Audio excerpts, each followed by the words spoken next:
At 5:29 a.m. on July 16, 1945, the desert of southern New Mexico turned brighter than 1,000 suns. Ranchers 50 miles away thought the world had cracked open. A blind girl in Alamogordo later said she felt the flash through her eyelids. In that instant, at a place that did not officially exist, the United States stepped into the atomic age, and the desert began keeping secrets.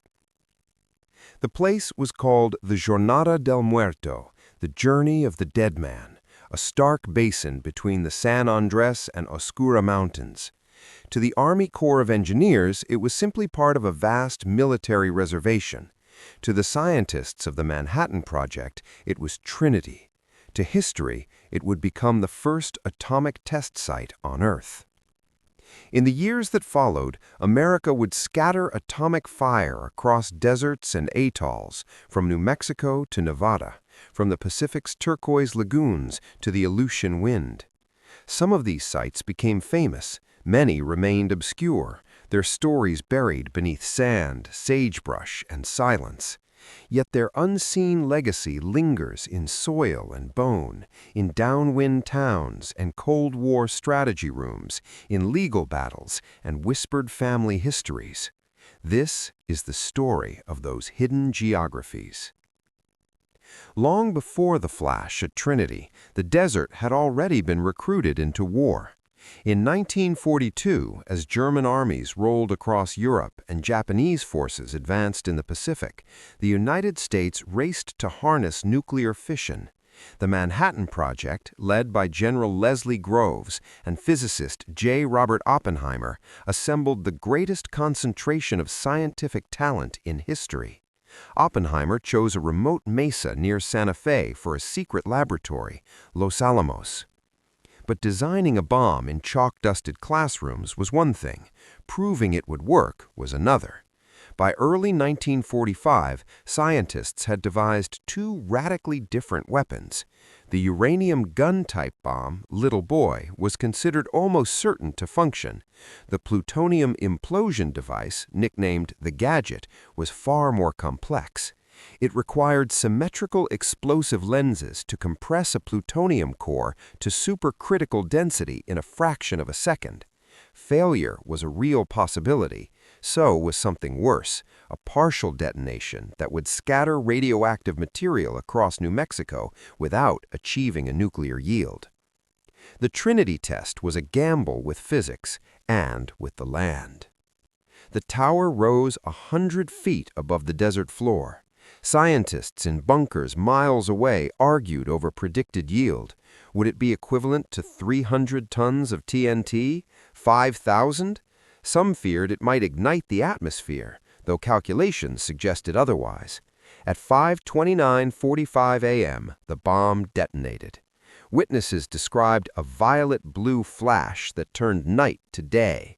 A fireball roared upward, forming the first mushroom cloud. Sand beneath the tower melted into green glass, trinitite, still faintly radioactive decades later.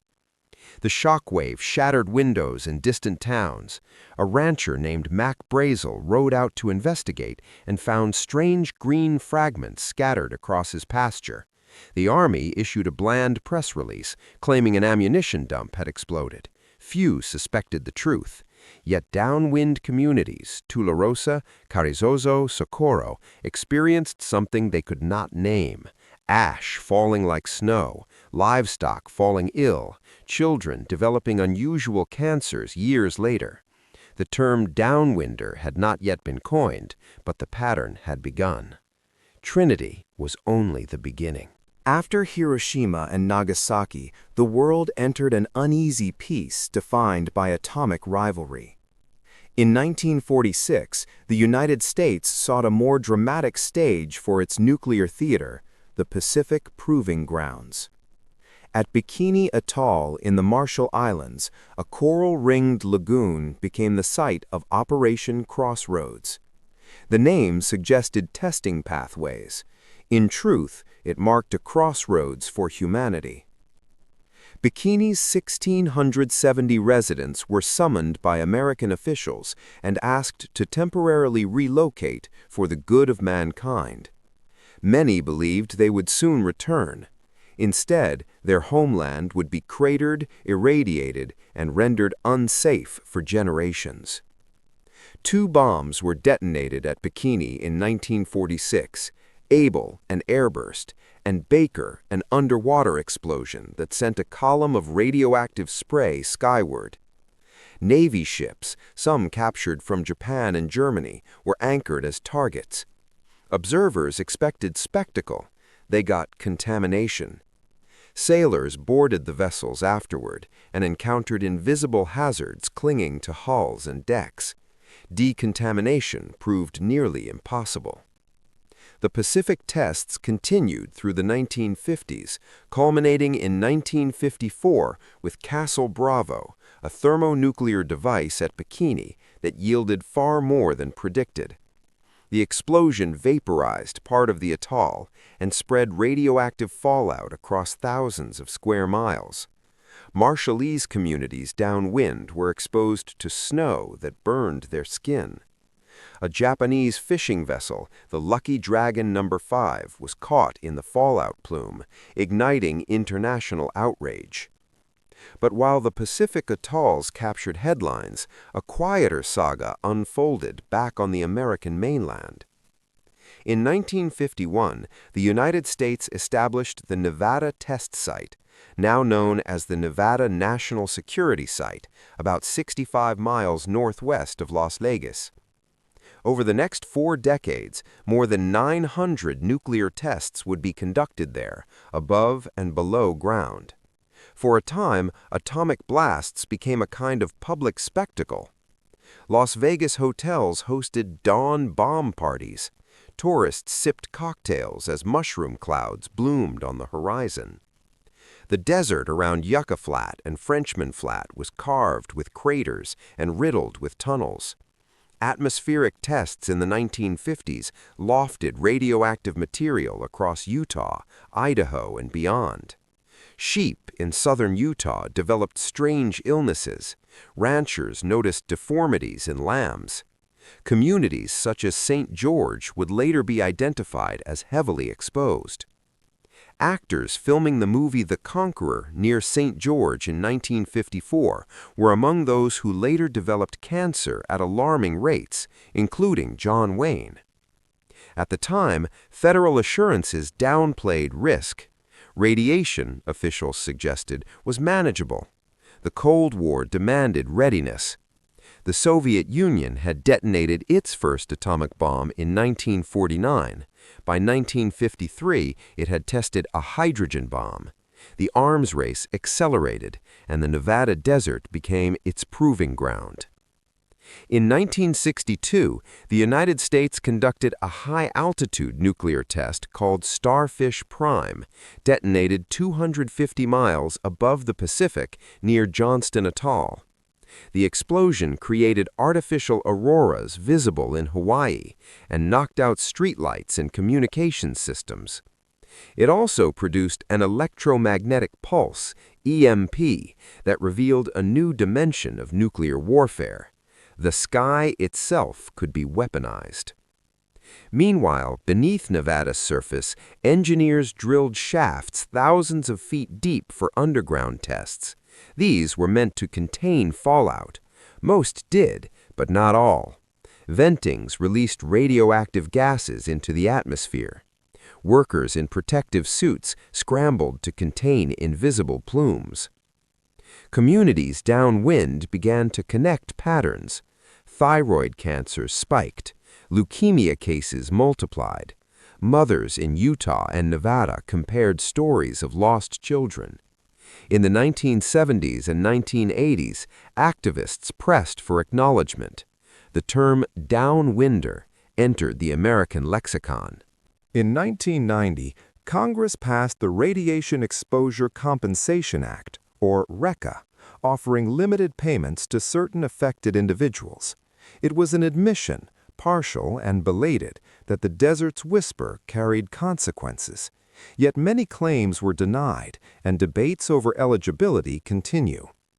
Beyond human health, the land itself changed.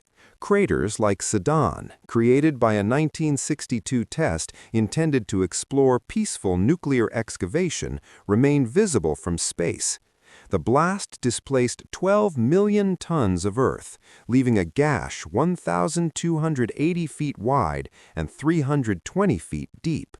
It was part of Project Plowshare, an ambitious and ultimately ill-fated program to use nuclear explosions for civil engineering, digging canals, stimulating natural gas production, carving harbors.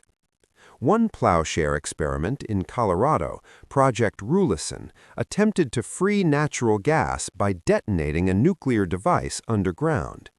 Gas was indeed released, along with radioactivity that rendered it commercially unusable. The dream of atoms for peace collided with stubborn physics and public fear. Not all secret sites were in deserts. In Alaska, on Amchitka Island, the United States conducted massive underground tests in the late 1960s and early 1970s, including the 1971 Cannikin test, the largest underground nuclear detonation in U.S. history. Environmentalists feared it might trigger earthquakes or tsunamis. The protest movement that coalesced around Amchitka would help give birth to Greenpeace. By the late 1980s, the Cold War was thawing. In 1992, the United States declared a moratorium on nuclear testing. The Nevada desert fell silent. The Pacific atolls remained scarred. The Trinity Site, once shrouded in secrecy, opened to the public twice a year, drawing visitors who walk across ground where the atomic age began. Yet silence does not erase legacy. In Tularosa, New Mexico, residents continue to seek federal recognition for Trinity Downwinders, who were not initially included in compensation programs. In the Marshall Islands, elevated cancer rates and contaminated soil remain pressing issues. Some Bikini Islanders have returned, only to confront lingering radiation in coconuts and groundwater. Scientists today study trinitite and coral cores, reconstructing fallout patterns with modern techniques. Historians sift declassified documents, revealing internal debates over safety thresholds and risk communication. The desert's secrets are not fully buried, they are layered. For the United States, atomic test sites represent both technological triumph and moral complexity. They symbolize a nation's determination to end a world war and deter adversaries. They also embody unintended harm to citizens and allies who lived beneath drifting clouds. Driving today along U.S. Highway 95 in Nevada, you might pass unremarkable stretches of scrubland without knowing that beneath your tires lie tunnels once filled with cables, diagnostics, and plutonium cores. In New Mexico, you can pick up a piece of green glass at a museum gift shop, a relic of Trinity, and hold in your palm the fused sand of history. The desert remembers. It remembers the countdown voices crackling over loudspeakers, the stunned silence after shock waves passed, the ash that settled on kitchen windowsills. It remembers the optimism of engineers who believed atoms could reshape mountains, and the grief of families who wondered why illness struck so often.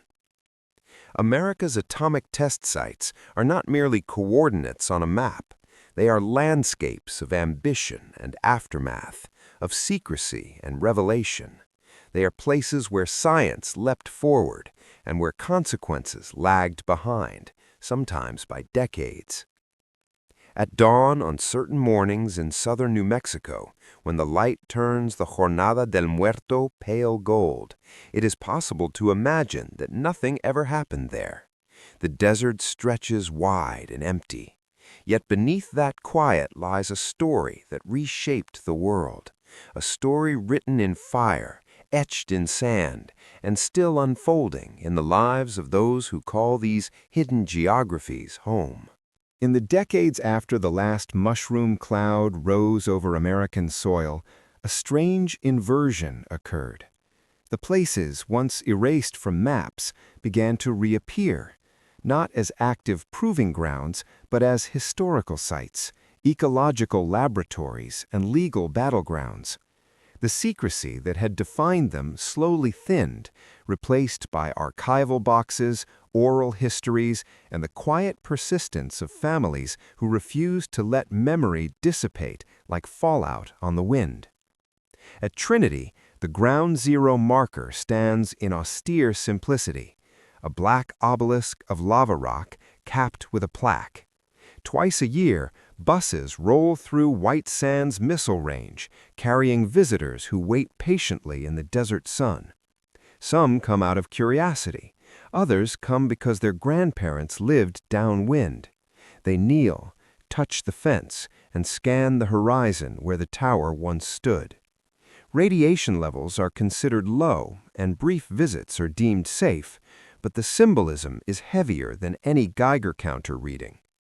The story of Trinity's Downwinders remained largely overshadowed by Nevada's for decades.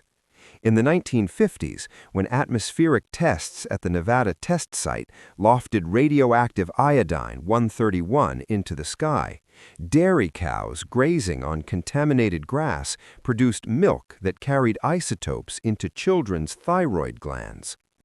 Government monitoring existed, but public warnings were muted. Cold War urgency shaped policy. Deterrence required demonstration. Internal memos later revealed officials understood more than they publicly acknowledged. Fallout maps were drawn. Exposure estimates were calculated. Yet the culture of the time prioritized national security over transparency. To question testing was, in some circles, to question patriotism itself. Utah became an unlikely front line of the atomic age. In small towns like St. George, Cedar City, and Hurricane, residents watched the horizon flash during early morning tests. Children were sent to school as ash drifted down. Some families later recounted playing in the powdery residue. Sheep ranchers saw herds sicken and die in the 1950s after heavy fallout events. Lawsuits were filed, contested, and partially settled, though the government denied liability for years. By the 1970s, epidemiological studies began to connect exposure patterns with increased cancer rates. Activists organized town halls. Scientists debated dose reconstruction models. The desert, once considered empty and expendable, was revealed to be intricately connected to human networks: rivers, ranches, milk routes, highways. Meanwhile, the Nevada test site evolved into a subterranean labyrinth. Underground testing was designed to prevent the international outrage that atmospheric fallout had sparked. The 1963 Limited Test Ban Treaty prohibited nuclear explosions in the atmosphere, outer space, and underwater, pushing testing underground for the United States, the Soviet Union, and the United Kingdom. But underground did not mean without risk. Engineers calculated containment based on depth and geology. Most explosions were successfully trapped within sealed cavities of melted rock, yet ventings occurred. In 1970, the Bainbury test unexpectedly released a radioactive plume that drifted beyond the site's boundaries. Workers were evacuated. Monitoring stations tracked the cloud. It was a stark reminder that the Earth itself could fracture unpredictably. Beyond Nevada and the Pacific, lesser-known sites dotted the American West. In Mississippi, near Hattiesburg, 2 underground nuclear tests were conducted in the 1960s under Project Dribble to study seismic detection. In Colorado and New Mexico, plowshare experiments sought to liberate natural gas. Each represented a belief that nuclear technology could be domesticated, not only for war but for industry. Project Chariot, proposed in Alaska in the late 1950s, envisioned detonating multiple nuclear devices to carve a harbor in the Arctic. Though never executed, it revealed the audacity of the era, the atom as bulldozer, the bomb as excavator. Local Inupiat communities and scientists raised objections, citing environmental and cultural risks. The plan was shelved, but the mindset endured for years.